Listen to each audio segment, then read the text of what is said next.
समझिए कि इस महाजंग में कैसे यूक्रेन दो तरफ से घिर चुका है। एक तरफ रूस तूफानी हमलों से यूक्रेनी सेना का सफाया कर रहा है, तो वहीं दूसरी तरफ नेटो के चक्कर में ज़ेलेंस्की ऐसे फंस गए कि उन्हें यही समझ नहीं आ रहा कि रूस के खिलाफ काउंटर अटैक में जीत वो कैसे हासिल करें। इधर रूस की सेना दावा कर रही है कि महज 11 दिन में यूक्रेन का काउंटर अटैक धूल चाट गया और उसके सैनिक रेंग रेंग कर मर रहे हैं।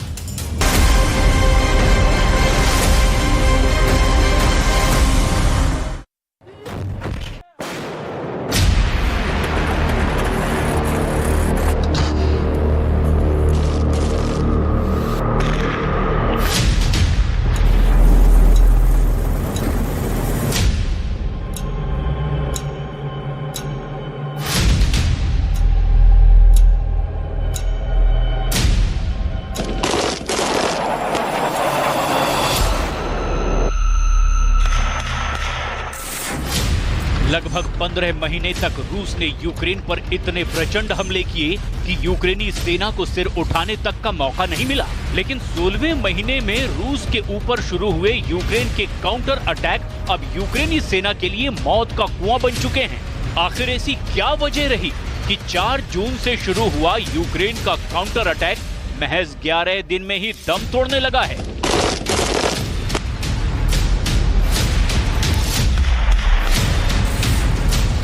वॉर जोन से आई रिपोर्ट के मुताबिक 1200 से 1600 फीट इलाके में यूक्रेन के 10,000 से ज्यादा सैनिक महज 11 दिन में मारे जा चुके हैं।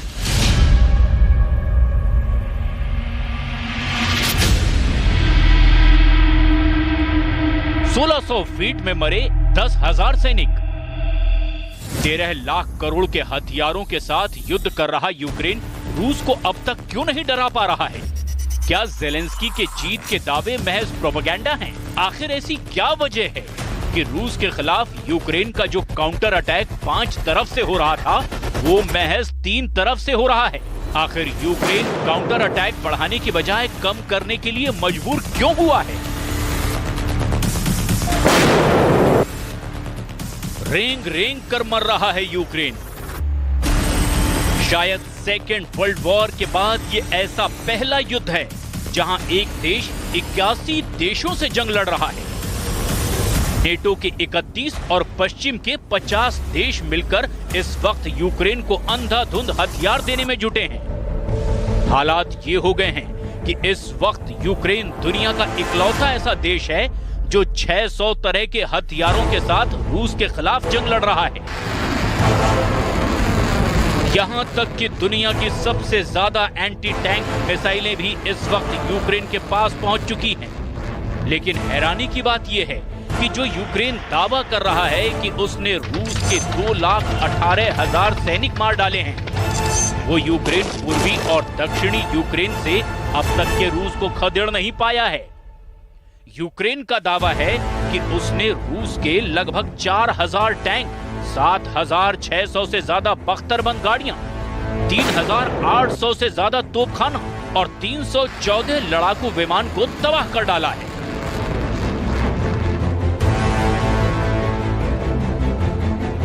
वो यूक्रेन इस वक्त जंग के मैदान में रेंग रेंग कर मरने को मजबूर है।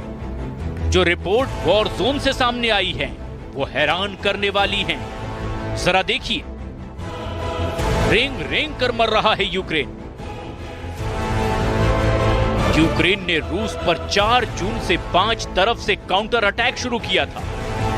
यूक्रेन का दावा था कि रूस की सेना पर 5 तरफ से हुए हमले में रूस को भारी नुकसान हुआ है। लेकिन 4 जून से शुरू हुआ यूक्रेन का काउंटर अटैक महज 11 दिन बाद ही हार की कगार पर पहुंच चुका है। खबरों के मुताबिक 5 तरफ से शुरू हुआ यूक्रेन का काउंटर अटैक अब सिर्फ 3 तरफ से ही हो रहा है। 2 फ्रंट लाइन पर यूक्रेन को भारी नुकसान उठाना पड़ा है। 5 की बजाय यूक्रेन 3 फ्रंट लाइन से हमले क्यों कर रहा है, इस पर यूक्रेनी सेना चुप्पी साधे बैठी है। यहां तक कि यूक्रेन को नेटो से मिले आधे से ज्यादा लेपर्ड 2 टैंक तबाह हो चुके हैं। जबकि 15 महीने से ज्यादा की जंग में यूक्रेन का 45% तोपखाना भी बर्बाद हो चुका है। अमेरिका से मिले ब्रेडली बख्तरबंद वाहनों को भी रूस की सेना ने तबाह कर दिया है। राष्ट्रपति पुतिन ने डंके की चोट पर कहा है कि जंग के मैदान में जलते हुए लेपर्ड टैंक और ब्रैडली बख्तरबंद को देखना वाकई शानदार नजारा है। दिल खुश हो गया।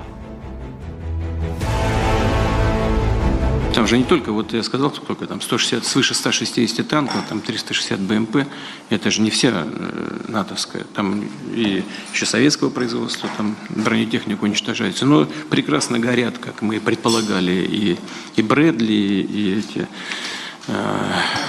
Леопарды, да. 1600 फीट में मरे 10,000 सैनिक। डिफेंस एक्सपर्ट के मुताबिक रूसी सेना पर यूक्रेन का काउंटर अटैक उसके लिए सुसाइड मिशन साबित होगा, क्योंकि पुतिन के रूस ने पिछले 5 महीनों में जबरदस्त तैयारी कर ली है। इस वक्त हर महीने रूस लंबी दूरी की 70 से ज्यादा हाइपरसोनिक मिसाइलें बना रहा है, जबकि रूस के पास रिजर्व में 7,000 टैंक मौजूद हैं, जो कि यूक्रेन को पूरी तरह से कुचलने के लिए काफी हैं।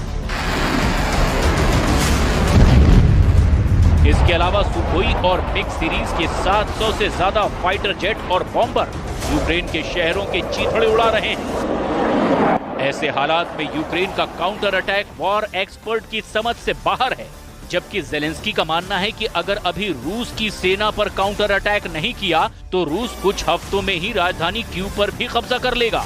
जेलेंस्की का यही डर और खौफ यूक्रेन के काउंटर अटैक की पोल खोल रहा है। हम आपको यूक्रेन के राष्ट्रपति जेलेंस्की के सलाहकार माइखाइलो पोडोलिक का बयान दिखाते हैं, जो दावा कर रहे हैं कि अभी यूक्रेन का काउंटर अटैक शुरू भी नहीं हुआ है। जबकि यूक्रेन की उप रक्षा मंत्री अन्ना मलियार दावा कर रही हैं कि यूक्रेन रूस पर 3 तरफ से काउंटर अटैक कर रहा है। अब ऐसे में सवाल ये उठता है कि आखिर यूक्रेन की टॉप लीडरशिप काउंटर अटैक पर झूठ क्यों बोल रही है? जरा देखिए। हैरानी की बात तो ये है कि राष्ट्रपति जेलेंस्की के सलाहकार माइखाइलो पोडोलिक ने कुछ अलग ही दावा कर दिया है। माइखाइलो पोडोलिक का साफ कहना है, हमने अभी तक जवाबी कार्रवाई शुरू नहीं की है और रूस पहले ही कह रहा है यूक्रेन पहले ही जीत चुका है। यूक्रेन ने पहले ही जवाबी हमले को रद्द कर दिया है। अब आप यूक्रेन की रक्षा मंत्री हन्ना मलिहार के दावे को भी देख लीजिए, जो कह रही हैं कि यूक्रेन ने पिछले हफ्ते रूस के कब्जे वाले क्षेत्र पर फिर से कब्जा करने की कोशिश शुरू की थी। हन्ना मलिहार ने दावा किया है कि यूक्रेन की सेना कम से कम 3 दिशाओं में आगे बढ़ रही है। यूक्रेन की सेना ने डोनेस्क और ज़पोरिज़िया ओब्लास्ट और एक और इलाके में रूस की सेना को पीछे धकेला है। यहाँ पर सोचने वाली बात यह है कि यूक्रेन के राष्ट्रपति जेलेंस्की के सलाहकार माइखाइलो पोडोलिक काउंटर अटैक नहीं करने का दावा कर रहे हैं, जबकि यूक्रेन की उप रक्षा मंत्री 3 तरफ से काउंटर अटैक करने की बात कर रही हैं। कुछ डिफेंस एक्सपर्ट्स का यहां तक दावा है कि यूक्रेन जंग को तब तक नहीं रोकना चाहता जब तक कि यूक्रेन को नेटो में शामिल नहीं कर लिया जाता। अगर यूक्रेन अभी रूस से शांति समझौता करता है या फिर सरेंडर करता है तो फिर नेटो के लिए ये बड़ा मुश्किल होगा कि हारे हुए, पिटे हुए और हाँफते हुए यूक्रेन को नेटो का मेंबर बनाया जाए। और यही वजह है कि युद्ध बेहद लंबा चलेगा। अमेरिका के रक्षा सचिव लॉयड ऑस्टिन ने साफ कहा है कि युद्ध मैराथन की रेस की तरह लंबा चलेगा।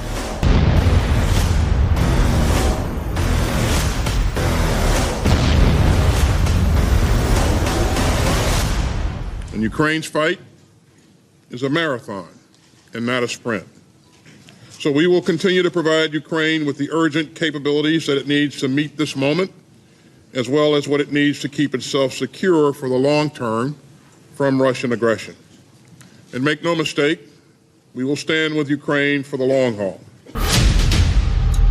आप इसी से अंदाजा लगा सकते हैं कि अमेरिका, फ्रांस, ब्रिटेन, जर्मनी जैसे 31 नेटो देशों से ट्रेनिंग लेकर आए जो यूक्रेनी सैनिक इस वक्त रूस के खिलाफ काउंटर अटैक कर रहे हैं, वो बेहद धीमी रफ्तार से आगे बढ़ रहे हैं ताकि कम से कम यूक्रेनी सैनिक मारे जाएं।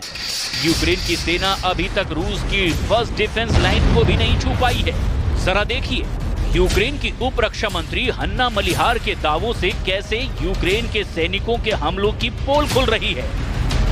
4 जून से अब तक यूक्रेन के काउंटर अटैक में महज 10,000 सैनिकों की मौत का दावा रूस कर रहा है।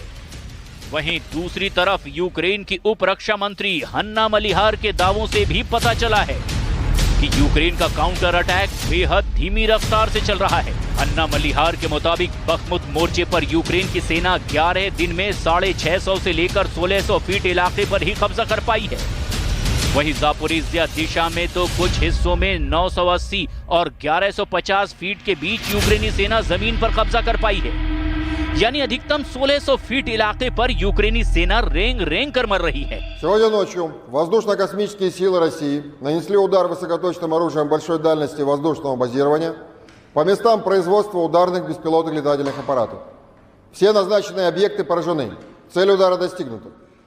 В течение суток вооруженные силы Украины продолжили попытки наступательных действий на Южнодонецком, Запорожском и Донецком направлениях.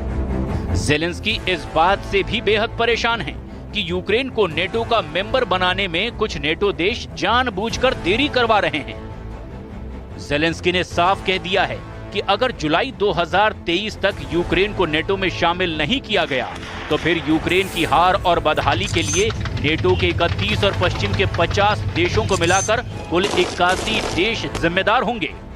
इसीलिए ज़ेलेंस्की रूस पर काउंटर अटैक कर रहे हैं ताकि नेटो पर दबाव बनाया जा सके। लेकिन ज़ेलेंस्की भी मानते हैं कि ये यूक्रेन के लिए सुसाइड मिशन है। अब देखना ये होगा कि यूक्रेन का 5 की बजाय 3 फ्रंट लाइन पर काउंटर अटैक रूसी सेना के सामने कितने दिन तक टिक पाता है।